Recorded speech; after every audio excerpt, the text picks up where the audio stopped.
"There's nothing here for you," Bryce yelled at the stranger in the front yard.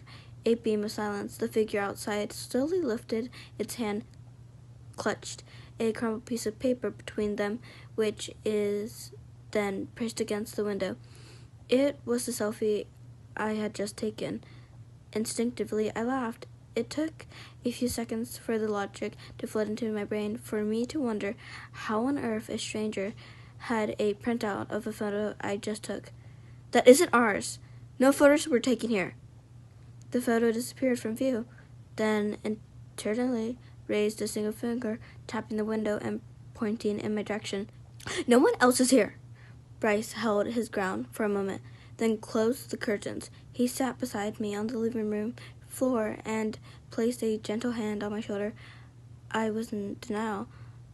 "How is that even—" "Shh!" Bryce interrupted. "He'll be gone soon."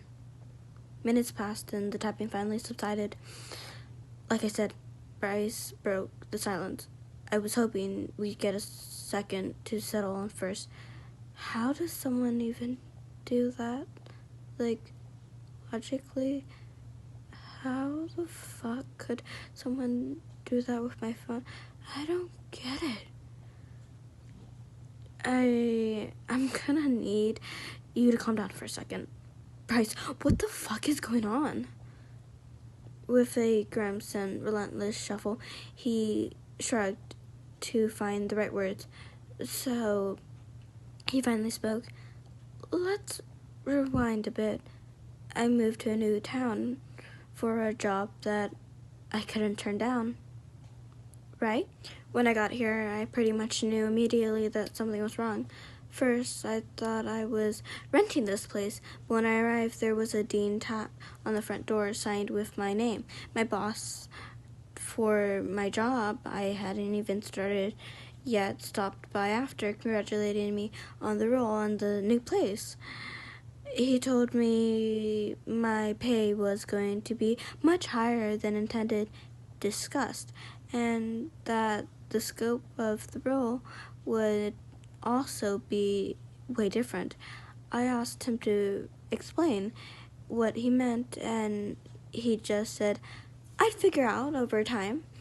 He was instinctive that if I did whatever he asked in a timely manner, that I'd live a quote-unquote safe and fulfilled life, end of quotes, quote-unquote. And so, for some strange fucking reason, you then thought it'd be a great idea to text me to come here?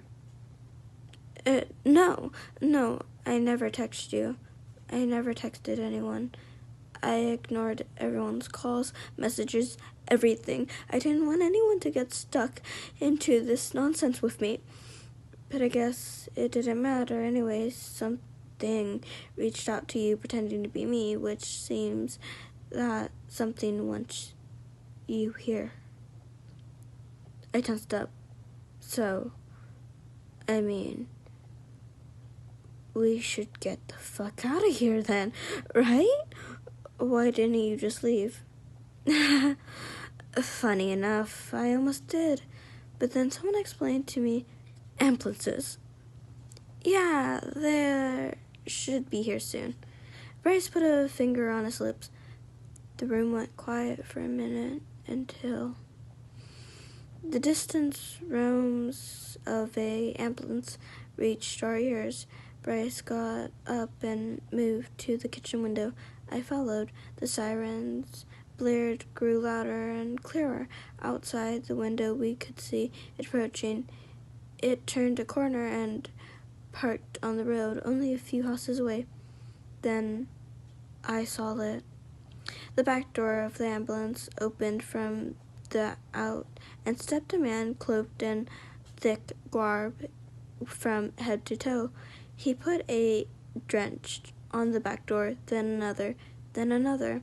All the drench had people on them, people whose head had been completely visible, crunched on the crimson red flesh and carved where faces should have been. Once all the stretchers had been pulled out and left on the road. The cloaked man returned to the ambulance from the back and then closed the door. The siren blasted again. The vehicle drove off. Bry? What the fuck? What the actual fuck? Am I freaking the fuck out? Bryce just stared at the stretches at the street.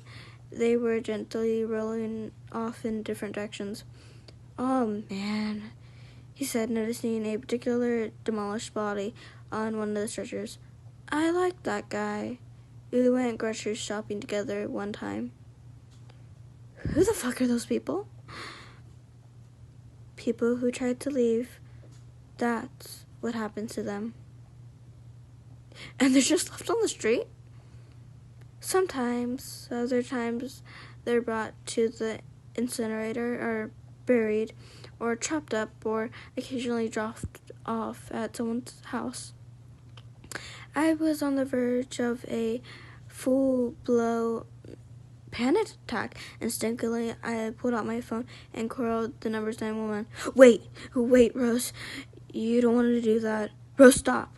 His words bounced right off me. My brain was on autopilot. My body was moving on its own. I ran into the door, slamming the door shut, and leaned against it. He knocked violently. Rose, you don't want to do that. You don't know what you're doing. Please, hang up, please. Everything was fine. I had a half-basket plan in my mind. I would call the number, then ask the operator to transfer me to a different country, the NYPD. They're known what to do. I hit call and waited for the number. Finally, 911, what's your emergency? Hi, I replied. I need to get closer to the nearest police department outside of the Justice, maybe in New York's. Sure.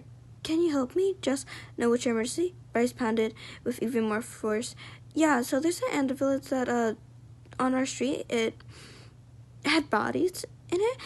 Bodies on stretchers and looked like they'd been completely fucked up. And then the bodies were just thrown on the street and... Right. And sorry, these were people who were trying to leave town? What? I'm sorry. Could you say that again? Yes, there were bodies on stretchers, people who tried to leave the area. She said the last 6 words slowly, as if she thought it was stupid.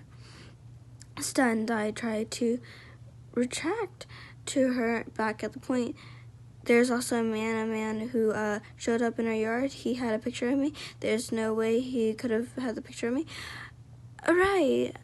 And sorry, did you take a photo before this man showed up? What? Bryce seemingly slammed on the door and his whole body. I was struggling to keep close. Where are you now? We can send someone to you immediately. No, thanks. Are you sure, ma'am? I promise. It'll be fun. Horrified, I hung up. I released my hold on the door and burst it open, sending me tumbling downwards into the floor. Bryce entered, looming above me in anger. You didn't tell them where you were, did you? I desperately shook my head. No, I didn't. He sighed of relief as if his whole body were exhaling from him. Thank fucking God. He addressed me with disappointed dad intentions. You have to stop doing that. Fucking please. If they called someone to this place, you could have gotten us killed. Or even worse, I've heard stories. Man, the people in this neighborhood talk. I stopped myself from expecting the worst meant. Where the fuck are we, Bri? I asked. What the fuck is this? I don't know. He wore expressionless on his face. I could tell he was on his own breaking point. I got up and gave him a hug, more than my sanity than anyone else. As I held him, the sinking skin crawled sensationally and felt like trapped, consumed me. I wanted to stop, but I just couldn't. We returned to the living room and tried our best to settle it again. I'm trying, he said, to piece together exactly what's going on here. I have some idea of the things that we should avoid doing, but still, there are lots of questions that are unmarked. I said nervously. I took a quick peek outside the spot of a sign shaped like an arrow pointing to the left and read it. Exit this way, smiley face. Before I could ask more questions, I heard the phone vibrating. He checked it. He said, "They have another job for me." He said, "Another job?" "Yeah, a task I was hoping I could avoid for some time. Wish me luck." He went back to his room. Then he emerged. He was wearing a cloak not too dissimilar to the one the ambulance driver was wearing. He left some time ago. He gave me some clear directions before stepping out. Keep the doors locked until he came back. Try not to panic. I'll try not to overthink the second one. He also showed me a special hand signal to use when he comes back. He told me that I should, under no circumstances, open the door until he flashes the gesture. It's a good thing he told me, 'cause only an hour after he left, it felt like he had already returned. He's standing at the door right now, softly knocking, while wearing a wide smile on his face. He hadn't flashed the signal yet, so I'll probably hold on letting him in.